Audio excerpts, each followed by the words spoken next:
गुरु नानक पद पंकज बंदन पंकज सिमरो अंगद दुख निकंदन गुरु अमरदास हृदय नित ध्यान हृदय नित श्री गुरु रामदास गुण गुरु अर्जन विघ्नन के नाशक विघ्नन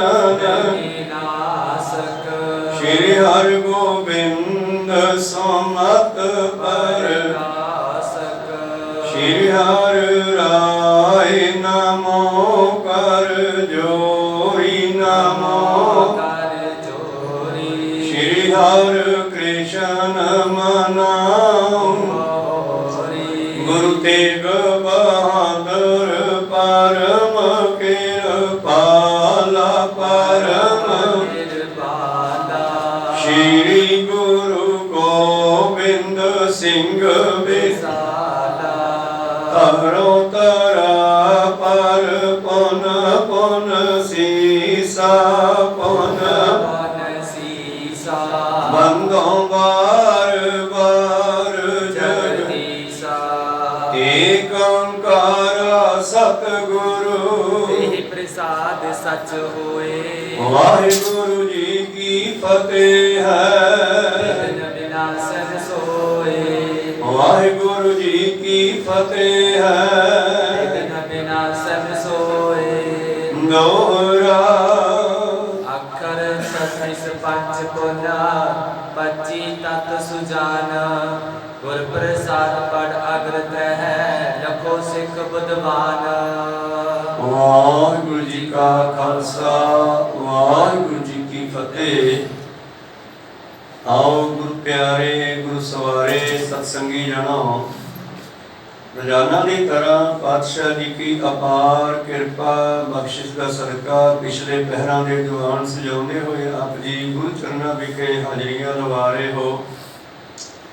आओ लड़ीवार इतिहास की कथा विचार नाल जुड़ना करिए जी। ਆਪਾਂ ਵਿਚਾਰਾਂ ਸਰਵਣ ਕਰ ਰਹੇ ਸੀ ਜਦੋਂ ਧੰਨ ਧੰਨ ਗੁਰੂ ਗੋਬਿੰਦ ਸਿੰਘ ਮਹਾਰਾਜ ਜੀ ਨੂੰ ਸਿੱਖਾਂ ਨੇ ਜਪਜੀ ਸਾਹਿਬ ਅਤੇ ਸੁਖਮਨੀ ਸਾਹਿਬ ਦਾ ਮਹਾਤਮ ਦੱਸਣ ਲਈ ਬੇਨਤੀ ਕੀਤੀ ਹੈ। ਪਿਛਲੇ ਦਿਨੀ ਆਪਾਂ ਮੂਲ ਮੰਤਰ ਦੀ ਵਿਚਾਰ ਸਰਵਣ ਕਰ ਰਹੇ ਸੀ। ਆਓ ਅੱਗੇ ਪੌੜੀਆਂ ਦੀ ਵਿਚਾਰ ਆਰੰਭ ਕਰਾਂਗੇ। ਉਸ ਤੋਂ ਪਹਿਲਾਂ ਗੁਰੂ ਚਰਨਾਂ ਵਿੱਚ ਲਵਾਈਏ ਹਾਜ਼ਰੀਆਂ। ਗੁਰੂ ਕਾ ਬਖਸ਼ਿਆ ਫਤਿਹ ਦਾ ਨਾਰਾ ਕਰੀਏ ਬੁਲੰਦ ਗੱਜ ਕੇ ਆਖੀਏ ਜੀ ਵਾਹਿਗੁਰੂ ਜੀ का खालसा वाहिगुरु जी की फतेह। दोहरा अखर 36 पंच पुना 25 तत् सुजाना। ਤਾਂ ਸਤਿਗੁਰੂ ਪਾਤਸ਼ਾਹ ਜੀ ਬਖਸ਼ਿਸ਼ ਕਰ ਰਹੇ ਸੀ ਕਿ 36 ਅੱਖਰਾਂ ਦਾ ਜਾਪ ਭਾਵ ਇੱਕੋ ਕਾਰ ਤੋਂ ਲੈ ਕੇ ਨਾਨਕ ਹੋਸੀ ਵੀ ਸੱਚ ਤੱਕ ਕਰਨਾ ਚਾਹੀਏ। ਮੂਲ ਮੰਤਰ ਦਾ ਜਾਪ ਸਾਡੇ ਸਰੀਰ ਦੇ ਅੰਦਰ 5 ਤੱਤ ਔਰ 5 ਤੱਤਾਂ ਦੀਆਂ 25 ਪ੍ਰਕਿਰਤੀਆਂ ਹਨ। 5 ਕਰਮ ਇੰਦਰੀ 5 ਗਿਆਨ ਇੰਦਰੀ ਇਉਂ 40 ਦਾ ਇੱਕ ਮਨ ਬਣਦਾ ਹੈ। ਇਹ ਸਾਰੇ ਪੁਆਇੰਟਾਂ ਨੂੰ ਜੋੜ ਕੇ ਅਸੀਂ ਇਹਨੂੰ ਮਨ ਕਹਿੰਦੇ ਹਾਂ। ਮਨ ਤਾਂ ਹੀ ਕੰਮ ਕਰਦਾ ਹੈ ਜੇ ਸਾਡੇ ਸਰੀਰ ਦੇ 40 ਦੇ 40 ਪੁਆਇੰਟ ਕਿਸੇ ਕੰਮ ਦੇ ਉੱਤੇ ਗੁਰੂ ਪਿਆਰਿਓ ਚੱਲਣ ਦੀ ਤਿਆਰੀ ਵਿੱਚ ਹੋਣ। ਜਿਵੇਂ ਸਾਡੇ 5 ਕਰਮ ਇੰਦਰੀ ਹੱਥ ਪੈਰ ਜੀਭਾ ਤੇ 5 ਗਿਆਨ ਇੰਦਰੀ ਕੰਨ ਅੱਖਾਂ ਤੇ ਜੀਭਾ ਨਾਸਕਾ ਆਦि और 5 तत्त अग मिट्टी पानी हवा आकाश इन्हां 5 तत्तां तो शरीर विच बणियां 25 प्रकृतियां जिवें चर्बी और खून पानी ये अलग अलग एक तत्त दीयां 5 प्रकृतियां हन। ਧੰਨ ਗੁਰੂ ਗੋਬਿੰਦ ਸਿੰਘ ਪਾਤਸ਼ਾਹ ਜੀ ਕਹਿੰਦੇ ਇਹ ਮੂਲ ਮੰਤਰ ਸਰੀਰ ਦੇ ਰੋਮ ਰੋਮ ਨੂੰ ਸੁਧ ਕਰਦਾ ਹੈ, ਸੁਧਾਰ ਕਰਦਾ ਹੈ। ਜੇ ਕੋਈ ਮੂਲ ਮੰਤਰ ਦਾ ਜਾਪ ਕਰਦਾ ਹੈ ਗੁਰ ਪ੍ਰਸਾਦ ਗੁਰੂ ਦੀ ਕਿਰਪਾ ਲੈ ਕੇ ਪੰਜਾਂ ਅੰਗਾਂ ਦੇ ਅੱਗੇ ਗੁਰੂ ਪਾਤਸ਼ਾਹ ਜੀ ਬਖਸ਼ਿਸ਼ ਕਰਦੇ ਆ। ਸਿੱਖ ਬੁੱਧੀਵਾਨ ਸਿੱਖੋ ਗੁਰੂ ਪਿਆਰੀ ਸਾਧ ਸੰਗਤ ਜੀ, ਆਓ ਇਸ ਨੂੰ ਜਾਣਨਾ ਕਰਦੇ ਹਾਂ ਕਿਸ ਤਰ੍ਹਾਂ ਇਹ ਗੁਰਬਾਣੀ ਜਿਹੜੀ ਹੈ ਸਾਡੇ ਸਰੀਰ ਦੇ ਰੋਮ ਰੋਮ ਨੂੰ ਹਰਾ ਕਰਦੀ ਹੈ। ਪਾਤਸ਼ਾਹ ਕਹਿੰਦੇ ਆ ਨਾ, ਹਰ ਕਾ ਨਾਮ ਧਿਆਏ ਕੈ ਹੋ ਹਰਿਆ ਭਾਈ, ਕਰਮ ਲਖੰਤੇ ਪਾਈ ਹੈ ਇਹ ਰੁੱਤ ਸਹਾਈ। ਇੱਕ ਸ਼ਬਦ ਤੁਸੀਂ ਸੁਣਿਆ ਹੋਣਾ ਹੈ, ਸੁਕੇ ਹਰੇ ਕੀਏ ਗੁਰਦੇਵ, ਸੇਵਕ ਕੋ ਦੀਨੀ ਆਪਣੀ ਸੇਵ। ਤੇ ਸੁਕੇ ਕੀ ਭਲਾ, ਜੇ ਕਿਤੇ ਕੋਈ ਗੁਰਬਾਣੀ ਨਾਲ ਜੁੜ ਜਾਵੇ ਤੇ ਅਧਰੰਗ ਵਾਲੇ ਪੋਲੀਓ ਵਾਲੇ ਵੀ ਠੀਕ ਹੋ ਸਕਦੇ ਆ। ਕੋ ਸਤਨਾਮ, ਅੰਗਾਂ ਜੀ ਡਿਫੈਕਟ ਪਿਆ ਨਾ, ਬਾਣੀ ਉਹਨਾਂ ਅੰਗਾਂ ਨੂੰ ਸਹੀ ਕਰ ਸਕਦੀ ਹੈ ਜੇ ਕੋਈ ਬਾਣੀ ਨਾਲ ਇੰਨਾ ਜੁੜ ਜਾਵੇ। ਔਰ ਇਹ 'ਚ ਕੋਈ ਦੋ ਰਹਿਆ ਨਹੀਂ। ਸਤਿਗੁਰਾਂ ਦੇ ਸਮੇਂ ਦੇ ਵਿੱਚ ਬਹੁਤ ਸਾਰੇ ਐਸੇ ਸਿੱਖ ਹੋਏ, ਜਿਵੇਂ ਗੁਰੂ ਅਮਰਦਾਸ ਮਹਾਰਾਜ ਜੀ ਦੇ ਸਮੇਂ ਗੁਰੂ ਪਿਆਰੇ ਸਤਿਗੁਰੂ ਅਰਜਨ ਦੇਵ ਜੀ ਦੇ ਸਮੇਂ ਇੱਕ ਲੰਗੜਾ ਬੰਦਾ ਕਹੀਂ ਲੈ ਕੇ ਆਉਂਦਾ ਸੀ ਤੇ ਉਸ ਦੀ ਲੱਤ ਸੰਪੂਰਨ ਕਰ ਦਿੱਤੀ ਸੀ। ਇਸੇ ਤਰ੍ਹਾਂ ਬਹੁਤ ਸਾਰੀਆਂ ਘਟਨਾਵਾਂ ਹਨ, ਮੈਂ ਇਸ ਪਾਸੇ ਨਾ ਜਾਵਾਂ। ਭਾਵ ਬਾਣੀ ਦਾ ਇੱਕ ਇੱਕ ਅੱਖਰ ਜਿਹੜਾ ਹੈ ਸਾਡੇ ਰੋਮ ਰੋਮ ਨੂੰ ਜਿਹੜਾ ਹੈ ਹਰਾ ਕਰਦਾ। ਹਰਾ ਕਰਨਾ ਮਤਲਬ ਚਲਾਉਂਦਾ ਹੈ, ਉਸ ਦੇ ਅੰਦਰ ਐਕਟੀਵੇਟ ਕਰਦਾ ਉਸ ਨੂੰ। ਸਾਡੇ ਦਿਮਾਗ ਦੇ ਅੰਦਰ ਹਜ਼ਾਰਾਂ ਹੀ ਸੂਖਸ਼ਮ ਨਾੜੀਆਂ ਹਨ ਜਿਨ੍ਹਾਂ ਨੂੰ ਕਿ ਇਹ ਐਕਟੀਵੇਟ ਕਰਦਾ ਹੈ। ਇਸ ਕਰਕੇ ਆਓ ਗੁਰੂ ਕਿਰਪਾ ਕਰਨ ਅਗਲੀਆਂ ਵਿਚਾਰਾਂ ਨਾਲ ਜੁੜੀਏ। ਸਤ ਪਾਤਸ਼ਾਹ ਜੀ ਕਹਿੰਦੇ ਗੁਰ ਪ੍ਰਸਾਦ ਗੁਰੂ ਦੀ ਕਿਰਪਾ ਸਦਕਾ ਕਿਵੇਂ ਪੜ੍ਹ ਕਰਕੇ ਅੱਗੇ ਇਹਨਾਂ ਦਾ ਅਸੀਂ ਗਿਆਨ ਪ੍ਰਾਪਤ ਕਰੀਏ ਤੇ ਬਾਣੀ ਦੇ ਸਿਮਰਨ ਨਾਲ, ਮੂਲ ਮੰਤਰ ਦੇ ਸਿਮਰਨ ਨਾਲ ਜੁੜਨਾ ਕਰੀਏ ਜੀ। ਗੁਰ ਪ੍ਰਸਾਦ ਪਾਠਾ ਕਰਤੈ ਲਖੋ ਸਿੱਖ ਬੁੱਧਵਾਨ। ਆਓ ਅੱਗੇ ਪੜ੍ਹਦੇ ਹਾਂ, ਬੁੱਧੀਵਾਨ ਸਿੱਖੋ। ਹਰ ਲਿਖ ਦੇ ਮੈਂ ਬਰਨ 8 5 ਪ੍ਰਾਨ ਕੇ ਮਾਝ। ਪਾਤਸ਼ਾਹ ਜੀ ਲਿਖਦੇ ਹਨ ਕਿ ਲਿਖਣ ਦੇ ਵਿੱਚ 8 ਅੱਖਰ ਹਨ। ਭਾਵ ਜਦੋਂ ਕੋਈ ਚਿੱਠੀ ਪੋਥੀ ਲਿਖਣਾ ਕਰਦੇ ਆ ਤੇ ਸ਼ੁਰੂ ਵਿੱਚ ਆਪਾਂ ਲਿਖਦੇ ਹਾਂ ਇੱਕ ਓੰਕਾਰ ਸਤਿਗੁਰ ਪ੍ਰਸਾਦ, ਲਿਖਣਾ ਕਰਦੇ ਹਾਂ। ਉਸੇ ਤਰ੍ਹਾਂ ਹੀ ਪਾਚ ਸਭ ਵਿਵਹਾਰ ਮੈਂ 36 ਲਗ ਗੁਣ ਸਾਂਝ। ਔਰ ਪਾਤਸ਼ਾਹ ਜੀ ਕਹਿੰਦੇ ਹਰ ਵੇਲੇ ਉਸ ਨੂੰ ਯਾਦ ਕਰਿਆ ਕਰੋ, ਇੱਕ ਓੰਕਾਰ ਸਤਨਾਮ ਕਹਿ ਕੇ ਜਾਂ ਵਾਹਿਗੁਰੂ ਕਹਿ ਕੇ। ਇਸੇ ਤਰ੍ਹਾਂ ਪਾਤਸ਼ਾਹ ਜੀ ਕਹਿੰਦੇ 36 ਅੱਖਰ ਜਿਹੜੇ ਹਨ, ਭਾਵ ਪੂਰਾ ਮੂਲ ਮੰਤਰ ਤੁਹਾਡੇ ਸਾਰੇ ਕੰਮ ਕਰਨ ਵਾਲਾ ਹੈ।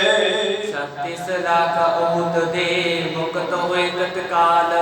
ਜੇ ਕੋਈ ਇਹਨਾਂ 36 ਅੱਖਰਾਂ ਨੂੰ ਭਾਵ ਮੂਲ ਮੰਤਰ ਨੂੰ ਆਪਣੇ ਜੀਵਨ ਵਿੱਚ ਜਪਣਾ ਕਰਦਾ ਹੈ ਤਾਂ ਇਹ ਮੂਲ ਮੰਤਰ ਜਿਹੜਾ ਹੈ ਮੁਕਤੀ ਦੇਣ ਵਾਲਾ ਹੈ। ਜਪਤੇ ਆਤਮ ਸ਼ੁੱਧ ਹੋਏ ਮਾਰ ਜਾਣ ਦੁਖਨ ਟਾਲ।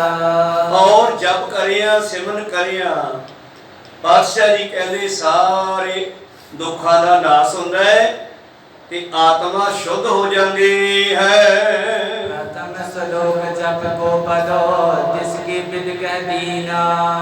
ਪਾਤਸ਼ਾਹ ਜੀ ਕਹਿੰਦੇ ਇਹ ਪਹਿਲਾ ਸ਼ਲੋਕ ਜਿਹੜਾ ਜਪ ਤੋਂ ਪਹਿਲਾਂ ਆਉਂਦਾ ਹੈ, ਭਾਵ ਇੱਕ ਓੰਕਾਰ ਤੋਂ ਲੈ ਕੇ ਗੁਰ ਪ੍ਰਸਾਦ ਤੱਕ ਜਪ ਤੋਂ ਅੱਗੇ ਫਿਰ ਸ਼ਲੋਕ ਆਉਂਦਾ ਹੈ, ਆਦ ਸੱਚ ਜੁਗਾਦ ਸੱਚ ਹੈ ਵੀ ਸੱਚ ਨਾਨਕ ਹੋਸੀ ਵੀ ਸੱਚ। ਵੈਸੇ 3 ਪੁਆਇੰਟ ਹਨ ਤੇ ਤਿੰਨਾਂ ਪੁਆਇੰਟਾਂ ਨੂੰ ਜੋੜ ਕੇ ਇੱਕ ਮੂਲ ਮੰਤਰ ਵੀ ਬਣਦਾ ਹੈ, ਨਾਨਕ ਹੋਸੀ ਵੀ ਸੱਚ ਤੱਕ। ਔਰ ਗੁਰ ਪ੍ਰਸਾਦ ਤੱਕ ਵੀ ਬਹੁਤ ਸਾਰੀ ਸੰਗਤ ਜਪਦੀ ਹੈ। ਸਤਿਗੁਰੂ ਪਾਤਸ਼ਾਹ ਜੀ ਕਹਿੰਦੇ ਇਸ ਤਰ੍ਹਾਂ ਆਗੇ ਸਭ ਪੜਨ ਕੋ ਕਹੈ ਸੋ ਸੁਨੋ ਪਰਬੀਨਾ। ਆਪ ਜੀ ਨੂੰ ਇੱਕ ਓੰਕਾਰ ਤੋਂ ਲੈ ਕੇ ਸ਼ਲੋਕ ਆਦ ਸੱਚ ਜੁਗਾਦ ਸੱਚ ਹੈ ਵੀ ਸੱਚ ਨਾਨਕ ਹੋਸੀ ਵੀ ਸੱਚ ਤੱਕ ਦੱਸਣਾ ਕੀਤਾ। ਆਓ ਅੱਗੇ ਪੌੜੀਆਂ ਦੀ ਵਿਚਾਰ ਕਰਦੇ ਹਾਂ। ਸਤਿਗੁਰੂ ਪਾਤਸ਼ਾਹ ਜੀ ਕਹਿੰਦੇ ਜਿਸ ਤਰ੍ਹਾਂ ਸਿੱਖ ਜਾਂ ਮਨੁੱਖ ਕਿਸੇ ਇੱਕ ਸ਼ਬਦ ਨੂੰ ਲੈ ਕੇ ਉਹਦਾ ਜਾਪ ਕਰਨ ਲੱਗ ਜਾਂਦਾ ਹੈ ਆਪਣੇ ਕੰਮ ਦੇ ਮੁਤਾਬਕ, ਐਸਾ ਵੀ ਪਾਤਸ਼ਾਹ ਜੀ ਨੇ ਬਖਸ਼ਾ ਕੀਤੀਆਂ। ਸਮੇਂ ਸਮੇਂ ਤੇ ਸ਼ਬਦ ਉਚਾਰਨ ਕੀਤੇ। ਜਿਸ ਵੇਲੇ ਧੰਨ ਧੰਨ ਸ੍ਰੀ ਗੁਰੂ ਹਰਗੋਬਿੰਦ ਸਾਹਿਬ ਮਹਾਰਾਜ ਜੀ ਨੂੰ ਗੁਰੂ ਪਿਆਰਿਓ ਬੁਖਾਰ ਚੜ ਗਿਆ ਸੀ, ਬਚਪਨ ਵਿੱਚ ਟਾਈਫਾਇਡ ਹੋ ਗਿਆ ਸੀ। ਆਮ ਲੋਕ ਉਹਨੂੰ ਮਾਤਾ ਕਹਿੰਦੇ ਆ, ਸੀਤਲਾ ਕੋ ਸਤਨਾਮ। ਪਰ ਅੱਜ ਡਾਕਟਰਾਂ ਨੇ ਖੋਜ ਕੀਤੀ, ਉਹਨੂੰ ਟਾਈਫਾਇਡ ਕਹਿੰਦੇ ਆ। ਉਦੋਂ ਬੜੇ ਲੋਕਾਂ ਨੇ ਗੁਰੂ ਸਾਹਿਬਾਂ ਨੂੰ, ਮਾਤਾ ਗੰਗਾ ਜੀ ਨੂੰ ਜਾ ਕੇ ਬੇਨਤੀ ਕਰਨੀ, ਜੀ ਇਹ ਸੀਤਲਾ ਹੈ, ਇਹ ਜਿਹੜੇ ਦਾਣੇ ਨਿਕਲੇ ਹਨ ਇਹਨਾਂ ਦੀ ਪੂਜਾ ਕਰਨੀ ਪੈਂਦੀ ਹੈ, ਫੇਰ ਹਟਣਗੇ। ਪਰ ਧੰਨ ਗੁਰੂ ਅਰਜਨ ਦੇਵ ਮਹਾਰਾਜ ਜੀ ਨੇ ਇਹਨਾਂ ਗੱਲਾਂ ਨੂੰ ਪਾਸੇ ਧਰ ਕੇ ਸ਼ਬਦ ਉਚਾਰਿਆ, ਆਪਣੇ ਬਾਰਕ ਆਪ ਰੱਖਿਆ ਪਾਰ ਬ੍ਰਹਮ ਗੁਰਦੇਵ। ਜਦ ਇੱਕ ਹੋਰ ਸ਼ਬਦ ਉਚਾਰਿਆ, ਸੀਤਲਾ ਤੇ ਰੱਖਿਆ ਬਿਹਾਰੀ ਪਾਰ ਬ੍ਰਹਮ ਕਿਰਪਾ ਤਾਰੀ। ਕਿਉਂਕਿ ਉਦੋਂ ਬਿਮਾਰੀ ਦਾ ਨਾਮ ਸੀਤਲਾ ਸੀਗਾ ਤੇ ਪਾਤਸ਼ਾਹ ਨੇ ਸੀਤਲਾ ਲਿਖ ਦਿੱਤਾ, ਜਿਹੜੀਆਂ ਫੁੰਸੀਆਂ ਗਰਮੀ ਨਾਲ ਮਨੁੱਖ ਦੇ ਬੱਚੇ ਦੀ ਨਿਕਲਦੀਆਂ। ਔਰ ਇਸ ਟਾਈਫਾਇਡ ਦੇ ਕਾਰਨ ਬੱਚੇ ਦੀਆਂ ਕਈ ਵਾਰੀ ਅੱਖਾਂ ਦੀ ਅਸਰ ਪੈਂਦਾ, ਡਿਫੈਕਟ ਪੈਂਦਾ ਹੈ। ਤੇ ਜਿਸ ਵੇਲੇ ਹਰਗੋਬਿੰਦ ਸਾਹਿਬ ਜੀ ਕੁਝ ਦਿਨਾਂ ਬਾਅਦ ਠੀਕ ਹੋ ਗਏ, ਉਹ ਦਾਣੇ ਵਾਪਸ ਮੁੜ ਗਏ, ਟਾਈਫਾਇਡ ਖਤਮ ਹੋ ਗਿਆ, ਬੁਖਾਰ ਦੀ ਗਰਮੀ ਘਟ ਗਈ, ਨੇਤਰ ਖੋਲੇ। ਤੇ ਪਾਤਸ਼ਾਹ ਜੀ ਨੇ ਉਸ ਸ਼ਬਦ ਨੂੰ ਦੇਖ ਕੇ ਉਸ ਹਾਲਤ ਨੂੰ ਕੀ ਕਿਹਾ, ਨੇਤਰ ਪ੍ਰਗਾਸ ਕੀਆ ਗੁਰਦੇਵ, ਸੇਵਕ ਕੋ ਦੀਨੀ ਆਪਣੀ ਸੇਵ, ਸੀਤਲਾ ਤੇ ਰੱਖਿਆ ਬਿਹਾਰੀ ਪਾਰ ਬ੍ਰਹਮ ਕਿਰਪਾ ਧਾਰੀ। ਇਹਨਾਂ ਸ਼ਬਦਾਂ ਦਾ ਉਚਾਰਨ ਕੀਤਾ। ਜੇ ਸੁਲੀਹੀ ਖਾਨ ਚੜ ਕੇ ਆ ਰਿਹਾ ਸੀਗਾ, ਸਿੱਖਾਂ ਨੇ ਕਿਹਾ ਮਹਾਰਾਜ ਕੁਛ ਕਰੋ ਉਹਨੂੰ ਰੋਕਣ ਵਾਸਤੇ। ਪ੍ਰਥਮੇ ਮਤਾ ਦੇ ਪੱਤਰੀ ਚਲਾਵੋ, ਦੁਤੀਏ ਮਤਾ ਦੋਏ ਮਨੁੱਖ ਬਚਾਵੋ, ਤ੍ਰਿਤੀਆ ਮਤਾ ਕਿਛ ਕਰੋ ਉਪਾਇਆ। ਪਹਿਲੀ ਸਲਾਹ ਦਿੱਤੀ ਤੁਸੀਂ ਚਿੱਠੀ ਭੇਜ ਕੇ ਪੁੱਛੋ, ਦੂਜੀ ਸਲਾਹ ਦਿੱਤੀ ਦੋ ਬੰਦੇ ਭੇਜ ਦਿਓ, ਨਹੀਂ ਫਿਰ ਤੁਸੀਂ ਕਰੋ। ਤੇ ਪਾਤਸ਼ਾਹ ਕਹਿੰਦੇ ਆਪਾਂ ਕੁਛ ਨਹੀਂ ਕਰਨਾ, ਮੈਂ ਸਭ ਕੁਝ ਛੋੜ ਪ੍ਰਭ ਤੂੰ ਹੀ ਤੇ ਆਇਆ। ਤੇ ਅਖੀਰ ਸੁਲੀ ਖਾਂ ਰਸਤੇ ਵਿੱਚ ਹੀ ਆਵੇ ਵਿੱਚ ਸੜਕੇ ਮਰ ਗਿਆ ਭੱਠੇ ਵਿੱਚ। ਸਿੱਖਾਂ ਨੇ ਦੱਸਿਆ ਜੀ ਸੁਲੀ ਖਾਨ ਸੜਕੇ ਮਰ ਗਿਆ, ਕਹਿੰਦੇ ਇਹ ਵੀ ਉਹਦੀ ਮੌਜ ਹੈ। ਸੁਲੀ ਤੇ ਨਾਰਾਇਣ ਰਾਖ, ਸੁਲੀ ਕਾ ਹਾਥ ਕਹੀਂ ਨਾ ਪਹੁੰਚੇ, ਸੁਲੀ ਹੋਏ ਮੂਆ ਨਾ ਭਾਗ। ਤੂੰ ਇਹ ਸਾਰੇ ਸ਼ਬਦਾਂ ਦਾ ਕਈ ਵਾਰੀ ਸਿੱਖ ਸੰਗਤਾਂ ਕੱਲੇ ਕੱਲੇ ਸ਼ਬਦ ਦਾ ਜਾਪ ਵੀ ਕਰਦੀਆਂ। ਗੁਰਬਾਣੀ ਨੂੰ ਮੈਂ ਕੱਲ ਬੇਨਤੀ ਕੀਤੀ ਸੀ, ਭੁੱਖ ਲੱਗੀ ਹੋਵੇ ਤੇ ਫਿਰ ਪੁੱਛਣ ਦੀ ਲੋੜ ਨਹੀਂ ਪੈਂਦੀ ਕਿ ਰੋਟੀ ਕਿਹੜੇ ਪਾਸਿਓਂ ਤੋੜੀਏ। ਕੋ ਸਤਨਾਮ, ਜਿੱਧਰੋਂ ਵੀ ਤੋੜੋਗੇ ਭੁੱਖ ਮਾਰਨੀ ਹੈ ਉਸਨੇ। ਬਾਣੀ ਜਿਤਨੀ ਵੀ ਪੜੋਗੇ ਉਸ ਦਾ ਫਾਇਦਾ ਹੀ ਫਾਇਦਾ। ਆਓ ਇਹ ਪਿੱਛੇ ਆਪਾਂ ਮੂਲ ਮੰਤਰ ਦਾ ਸਰਵਣ ਕੀਤਾ, ਅੱਗੇ ਪੌੜੀਆਂ ਬਾਰੇ ਪਾਤਸ਼ਾਹ ਦੱਸਣਾ ਕਰਦੇ ਹਨ ਦੋਹਰਾ। ਸ੍ਰੀ ਜਪਜੀ ਪੌੜੀ ਪ੍ਰਥਮ ਕਰੇ ਕਾਮਨਾ ਪੂਰ। ਪਾਤਸ਼ਾਹ ਜੀ ਕਹਿੰਦੇ ਪਹਿਲੀ ਪੌੜੀ ਜਿਹੜੀ ਹੈ, ਸਿੱਖ ਕੋਈ ਵੀ ਕਾਮਨਾ ਇੱਛਾ ਭਾਵਨਾ ਲੈ ਕੇ ਉਹਨੂੰ ਜਪਦਾ ਹੈ ਤਾਂ ਪੂਰੀ ਕਰਦੀ ਹੈ। ਪਾਠਕ ਸਭ ਸੁਖ ਪਾਇ ਕੈ ਬਿਗਨ ਬਿਨਾਸੀ ਪੂਰ। ਪਾਠਕ ਇਸ ਪਵਿੱਤਰ ਬਾਣੀ ਨੂੰ ਪੜ੍ਹਨ ਵਾਲੇ ਪਾਤਸ਼ਾਹ ਜੀ ਕਹਿੰਦੇ ਕਿਸੇ ਵੀ ਤਰ੍ਹਾਂ ਦਾ ਜਿਹੜਾ ਹੈ ਵਿਗਨ ਉਸ ਨੂੰ ਟਾਲ ਸਕਦੇ ਹਨ, ਖਤਮ ਕਰ ਸਕਦੇ ਹਨ। ਆਸ਼ਾ ਪਰ ਦੂਜੀ ਪੜੈ ਆਦ ਸੱਚ ਜਿਹ ਨਾਮਾ। ਤਾਂ ਆਸ਼ਾ ਭਾਵ ਇੱਛਾ, ਕੋਈ ਵੀ ਆਸ਼ਾ ਪੂਰੀ ਕਰਨ ਵਾਸਤੇ ਦੂਸਰੀ ਪੌੜੀ ਪੜ੍ਹਨੀ ਕਰੇ, ਆਦ ਸੱਚ जुगाद सच। देव मंत्र चरण में औषध रसायन शाम।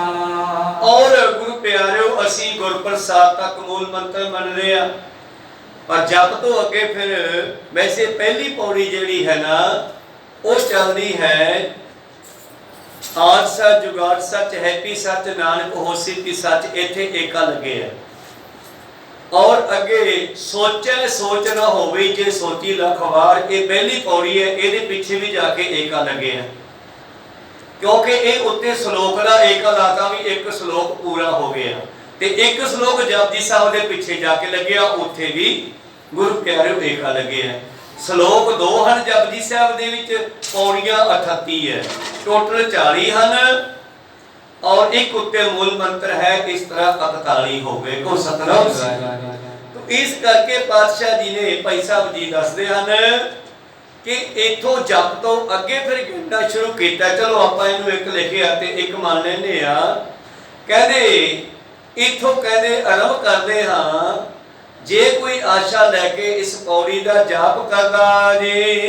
देव मंत्र चलन में औषध रसायन शाम। जे कोई परमेश्वर की प्राप्ति वास्ते, किसी यात्रा की आरंभता वास्ते, और या कोई औषधि रसायन आदि बनाने दे लई तैयार हुंदा है, तो फिर इस शब्द को पहला उच्चारण करके अरदास करे।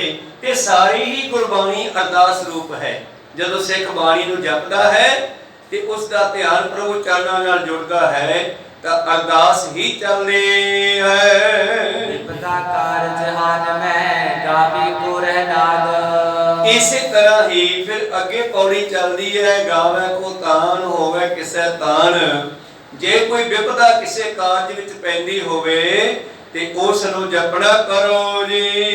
कारज काहू अटक में दे पीठ गुर भाग। इसी तरह कहते कोई भी कारज अटकदा होवे ते गुरु दी भेंट दसवां दसौन कढ़ के या कड़ा प्रसाद करवा के गुरु दे चरणां विच अरदास करे, तो वो कारज दे विचों अटक भाव विघन हट जाएगा। नव कर नव गुण संग्रह चौथी को कर ध्याना। इसी तरह ही नवा घर कोई प्राप्त करना है, नवा गुण ग्रहण करना है, जिवें किसी ने बाजा सीखना है, कथा सीखनी है, अगला कोई गुण ग्रहण करना या कोई काम सीखने वास्ते जाना है, ते पातशाह जी कहते इस तरह ओह चौथी पौड़ी नूं जपना करे जी। जप अप संपड़ सपत दिन सपत भेट धरमान। इस तरह जप करके संपड़ सप्त दिन जे कोई इसका जाप करता है,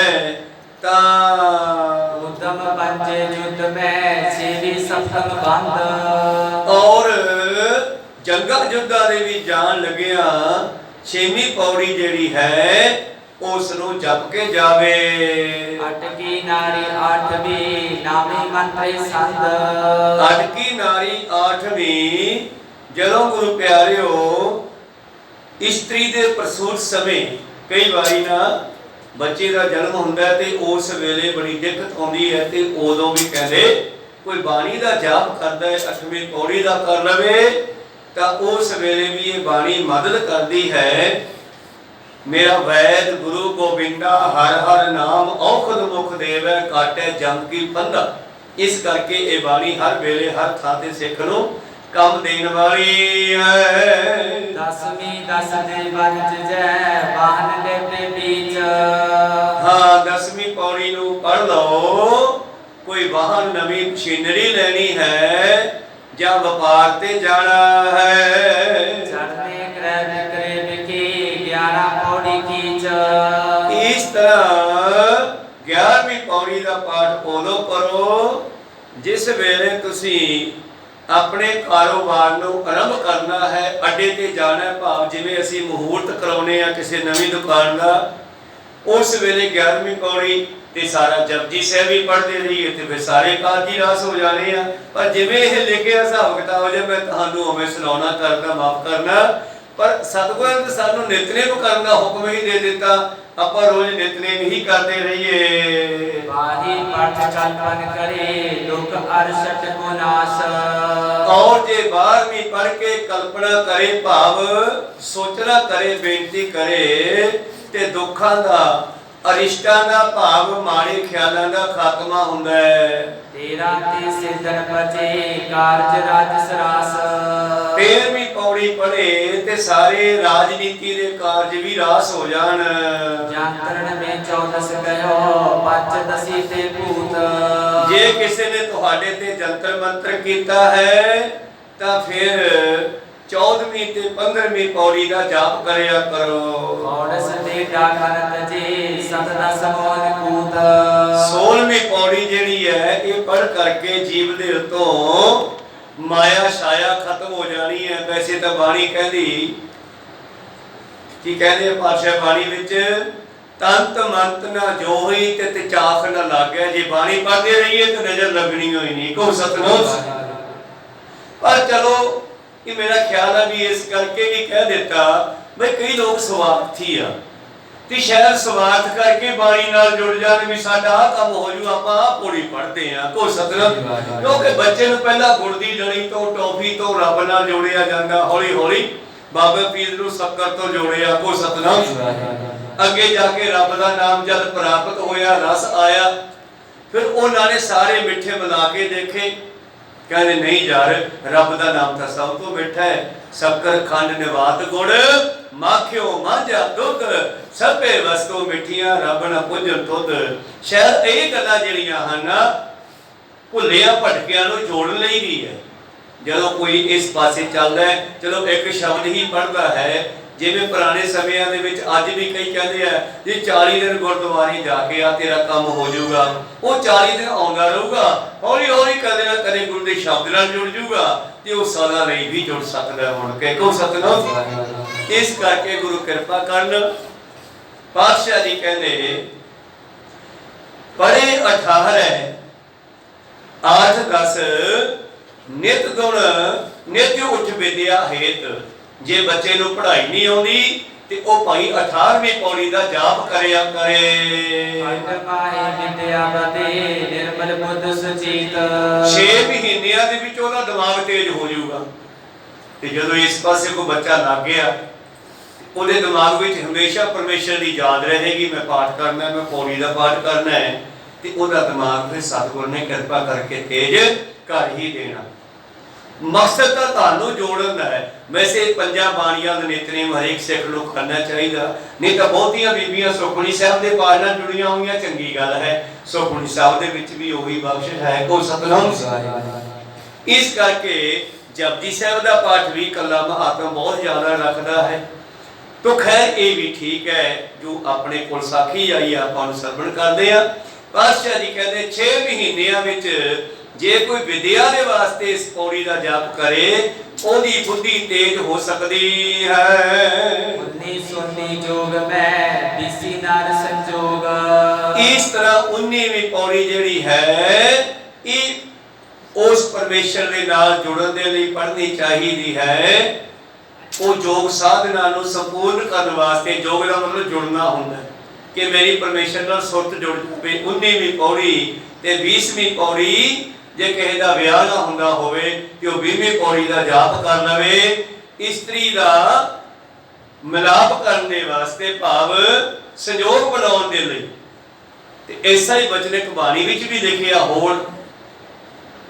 पातशाह जी ने लिखिया वचन बाणी च हो, जे लोड़े वर बालड़िए तां गुर चरनी चित लाए राम, सदा होवे सुहागणी हर जीव मरे न जाए राम।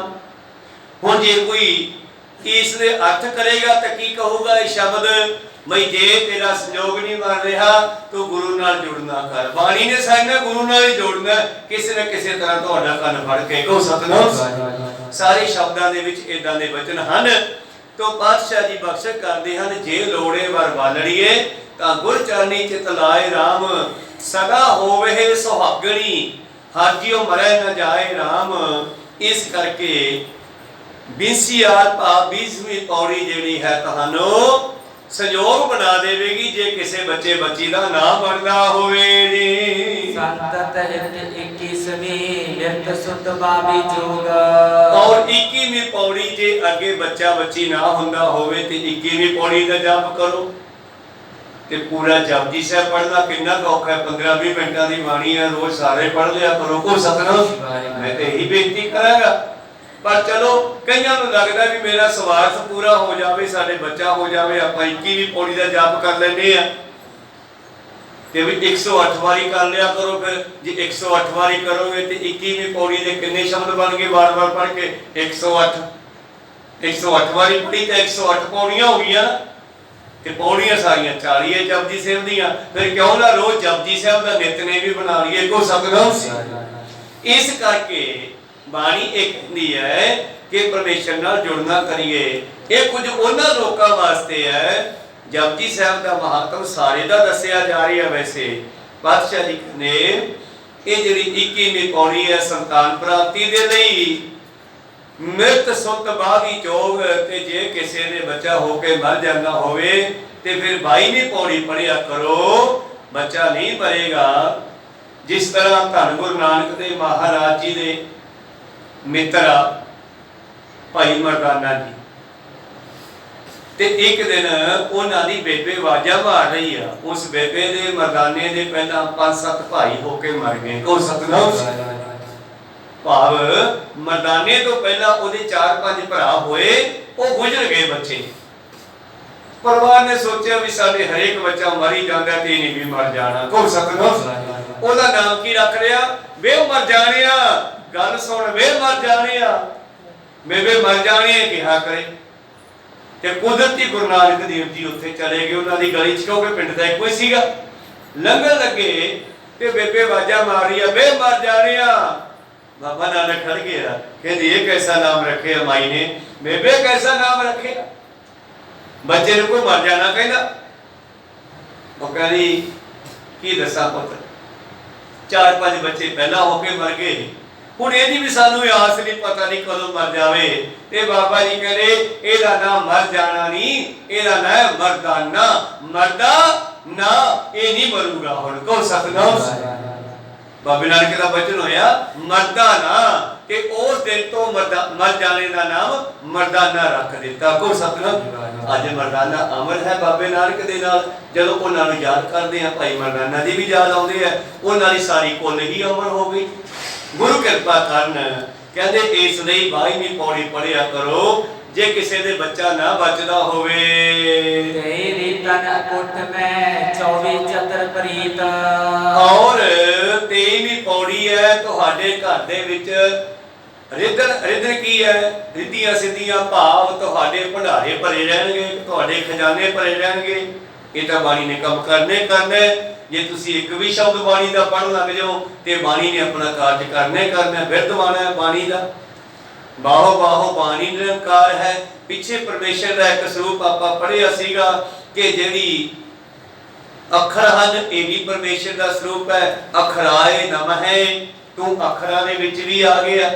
ਸਤਿਗੁਰ ਪਾਤਸ਼ਾਹ ਨੇ ਸਾਨੂੰ ਹੁਕਮ ਦਿੱਤਾ, ਗੁਰਮੁਖੀ ਅੱਖਰ ਹੈ ਜੇਤੇ, ਸਿੱਖ ਸਿੱਖ ਤੇ ਸਿੱਖੈ ਤੇਤੇ। ਭਾਵ ਆਪਣੇ ਬੱਚਿਆਂ ਨੂੰ ਜਿੱਥੇ ਅੰਗਰੇਜ਼ੀ ਸਿਖਾਉਣੇ ਹੋ ਨਾ, ਉੱਥੇ ਗੁਰਮੁਖੀ ਜ਼ਰੂਰ ਸਿਖਾਓ। ਅੱਜ ਤਾਂ ਸਕੂਲ ਬਣ ਗਏ, ਉਦੋਂ ਸਕੂਲ ਨਹੀਂ ਸੀ ਹੁੰਦੇ।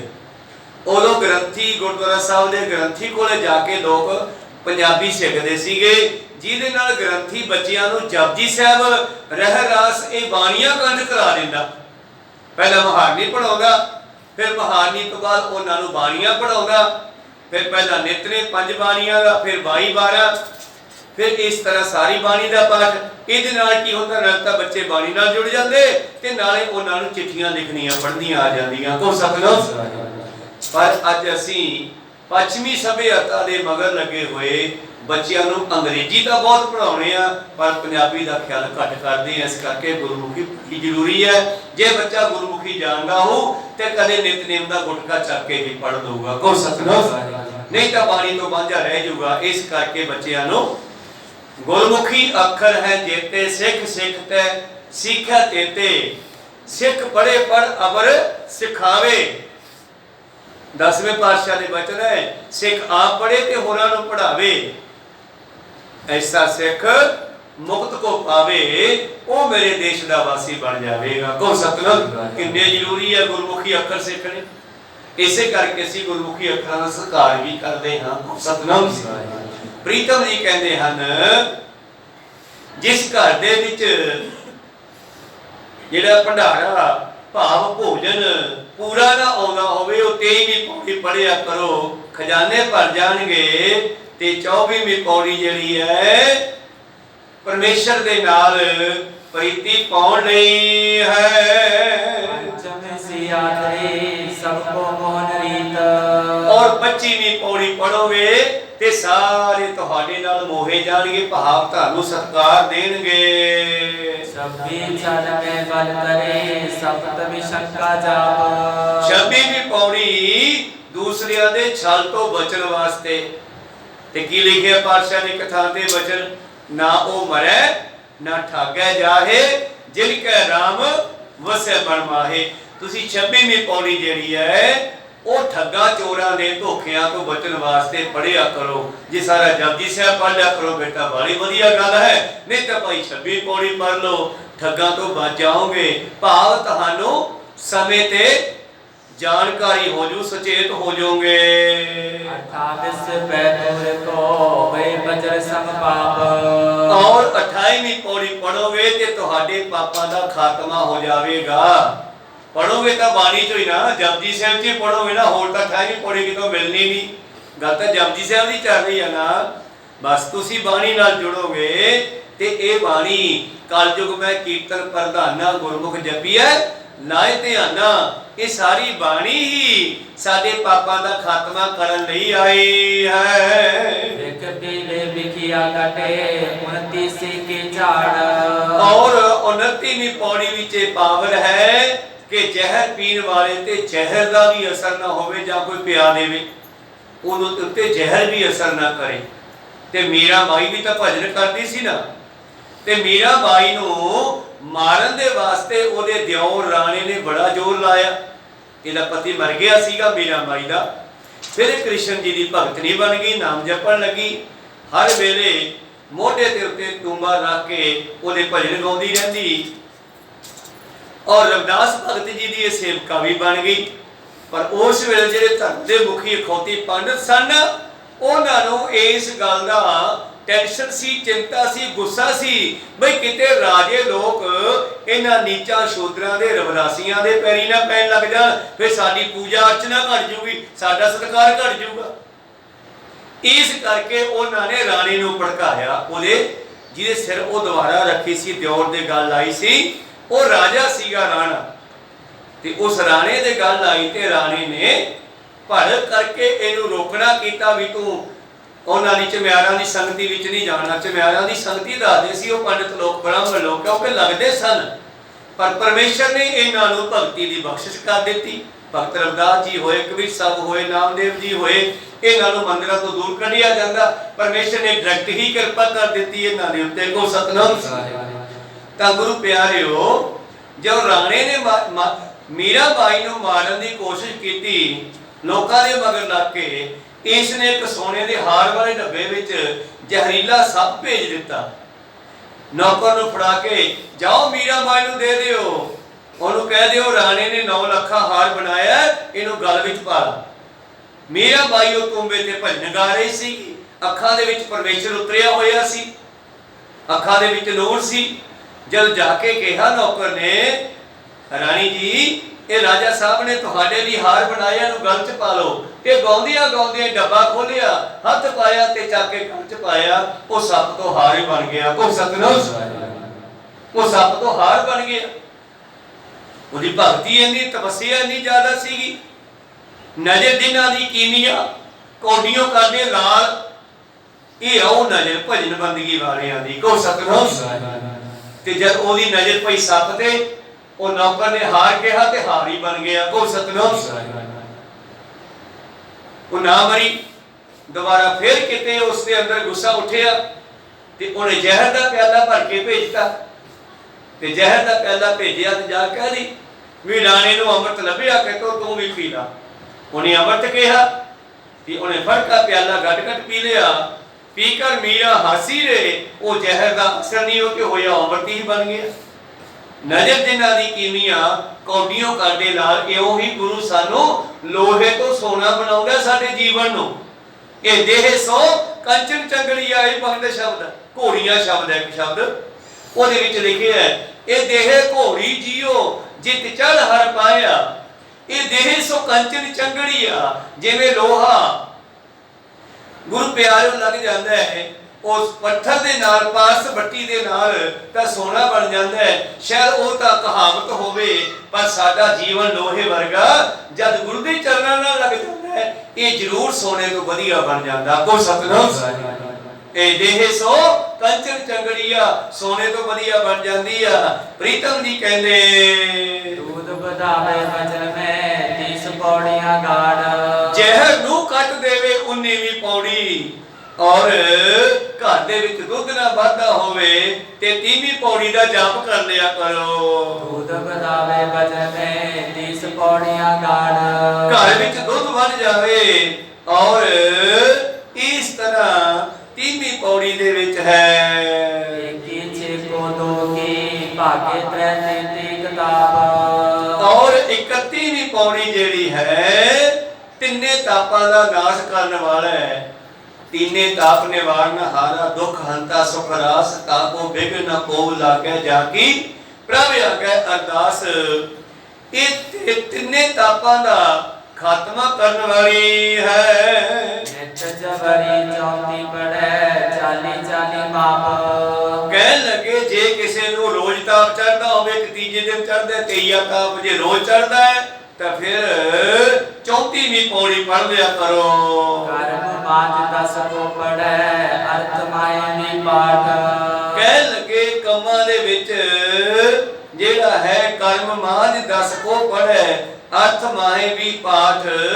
जे कोई इसदी बाणी जपदा है कामना सचत चाली मुक्त सोराठ। इस तरह 34वीं पौड़ी दे विच बहुत कुछ दसिया। अगे 35 पंगत 36 गढ़ा सुर काज 37।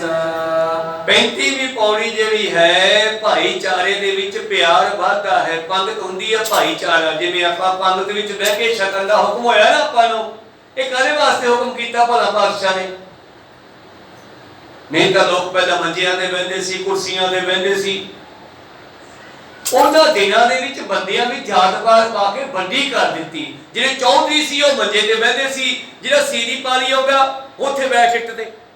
ਜੇ ਬਰਾਬਰ ਬਹਿ ਜਾਂਦਾ ਲੜ ਪੈਂਦੇ। ਕੋ ਸਤਨਾਮ ਭਾਵ ਬੰਦੇ ਨੂੰ ਜਾਤ ਪਾਤ ਛੂਤ ਛਾਤ ਕਰਕੇ ਇਹਨਾਂ ਦੇ ਵਿੱਚ ਵੰਡੀ ਪਾ ਦਿੱਤੀ। ਔਰ ਗੁਰੂ ਅਮਰਦਾਸ ਜੀ ਕਹਿੰਦੇ ਅੱਜ ਤੋਂ ਬਾਅਦ ਸਾਰੀ ਇੱਕ ਪੰਗਤ ਵਿੱਚ ਬੈਠ ਕੇ ਛਕੋ। ਇਹਦੇ ਨਾਲ ਕੀ ਹੋਇਆ? ਊਚ ਨੀਚ ਖਤਮ ਹੋ ਗਈ, ਆਪਸੀ ਭਾਈਚਾਰਾ ਪਿਆਰ ਵੱਧ ਗਿਆ। ਕੋ ਸਤਨਾਮ ਪੰਗਤ ਦਾ ਮਤਲਬ ਪਿਆਰ ਵਧਾਉਣਾ। ਜਿਹੜਾ ਵਿਚਾਰਾ ਗਰੀਬ ਸੀਗਾ ਉਹਦੇ ਅੰਦਰ ਵੀ थोड़ा प्यार पैदा होया। अमीरां दा हंकार डाउन हो गया, वो थोड़ा उच्चा उठिया, हंकारी डाउन होए ते सारे बराबर कर देते। इस करके संगत पंगत, पहले पंगत पाछे संगत। गुरु अमरदास जी कहते जेड़ा मैनू मिलन आवे पहला लंगर पंगत विच बैठ के छक के आवे, फिर मेरी संगत होवेगी। को सतनाम पहले पंगत पाछे संगत। राजे अकबर नूं भी जद मिलन आया ते पंगत विच बैठना पिया। को सतनाम पर ਉਹਨੂੰ ਪੰਗਤ ਵਿੱਚ ਬੈਠ ਕੇ ਜਿਹੜਾ ਭੋਜਨ ਛਕਣ ਦਾ ਸਵਾਦ ਆਇਆ ਨਾ, ਉਹਨੂੰ ਆਪਣੇ 36 ਪ੍ਰਕਾਰ ਦੇ ਭੋਜਨਾਂ ਚੋਂ ਨਹੀਂ ਆਇਆ। ਪੰਗਤ ਵਿੱਚ ਗੁਰੂ ਅਮਰਦਾਸ ਜੀ ਵੀ ਆ ਕੇ ਬੈਠ ਗਏ, ਰਾਜਾ ਵੀ ਬੈਠਾ, ਸੰਗਤ ਵੀ ਬੈਠੀ ਹੈ, ਬਾਦਸ਼ਾਹ ਜੀ ਦੀ ਚੌਕੀ ਲੱਗੀ ਹੋਈ ਹੈ ਉਸ ਤੇ ਬੈਠ ਗਏ, ਕਿਉਂਕਿ ਸਤਿਗੁਰੂ ਹੈ। ਔਰ ਪ੍ਰਸ਼ਾਦਾ ਛਕਾਇਆ ਗਿਆ, ਰਾਜੇ ਨੇ ਛਕਿਆ, ਬੜਾ ਸਵਾਦਲਾ ਭੋਜਨ ਹੈ। पर बैठे बैठे ख्याल आया जब संगत का भोजन इन्ना स्वाद है तो गुरु साहब का कितना स्वाद होगा जे किते अपने भोजन चो मैनू भोरा देन। ते गुरु अमरदास जी समझ गए, कहने लगे ओ बल्लू, सेवादार का नाम बल्लू सीगा, कहने बल्लू आ मेरा भोजन दे थोड़ा राजा साहब नू।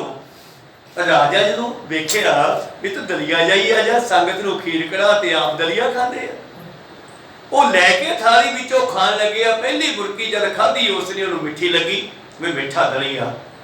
दूजी बुरकी पाई ते नून वाली, है यार नून वाला। तीजी पाई ते उहदा होर स्वाद आया। 6 दे 6 रसां दा स्वाद नूं बदल बदल के आया। पातशाह दे पैरीं पै गया, कहंदे महाराज तुहाडीआं तुसी जानो। इस करके करती मिले साध के कहने पर असीस।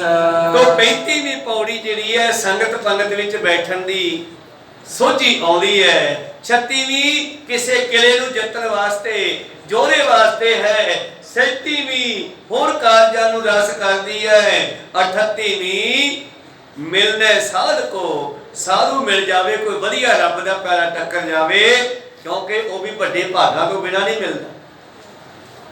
पूर्व कर्म अंकुर जब प्रगटे भेटियो पुरख रसक बैरागी। पूर्व ले चंगे भागां नाल मिलदा है ते चंगे भाग बनदे आ। बाणी पढ़िया तां ते 38वीं पौड़ी दा जाप कर लिया करो, ये तुहानू गुरमुखां दे मलाप करावेगी।